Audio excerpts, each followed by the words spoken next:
Isang nakakalungkot na balita para sa Golden State Warriors, inanunsyo na ang paglipat ni Klay Thompson sa Dallas Mavericks. Siya ay binigyan ng $50 million sa loob ng 3 years, kaya ngayon mga par wala ang kilala nating Splash Brothers.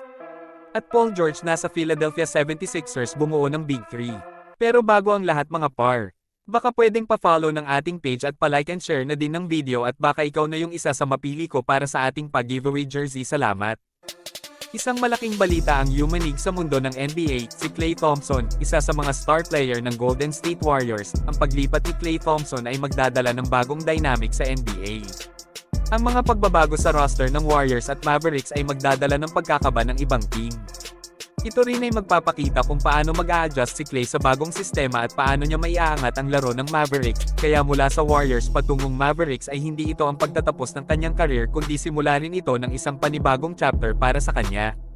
Ito ay magdudulot ng malaking pagbabago sa landscape ng NBA at kapanapanabik na makita kung paano ito maglalaro sa darating na mga season.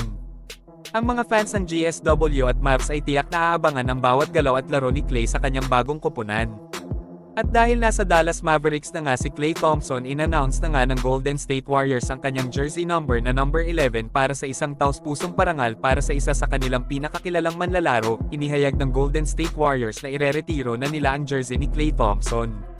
Ang karangalang ito ay pagkilala sa malalaking ambag ni Klay sa koponan, ang kanyang mahalagang papel sa kanilang mga tagumpay sa kampyonato, at ang kanyang katayuan bilang isa sa mga pinakadakilang shooter sa kasaysayan ng NBA. Ang kanyang pamana ay mananatiling alaala sa rafters ng Chase Center, nagsisilbing inspirasyon para sa mga susunod na henerasyon ng mga manlalaro at tagahanga.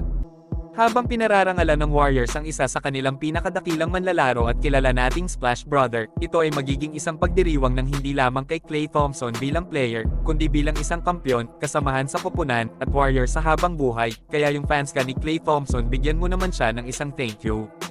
Ang pag-agree ni Paul George sa Philadelphia 76ers ay nagkakahalaga ng $212 million in 4 years. Si George, na kilala sa kanyang versatile scoring, elite defense, at playoff experience, ay perpektong nababagay sa mga kakayahan ni Embiid at Maxey. Si Joel Embiid, isa sa mga pangunahing bigman ng NBA na isa sa kinakatakutan kasi isa siyang dominante sa paint at malakas sa depensa, habang si Tyrese Maxey ay nag-aalok ng exceptional playmaking at scoring ability. Ito na kaya ang sign para makatikim na sila ng champion next season?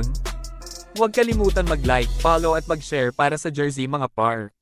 Yun lang, Batsy na.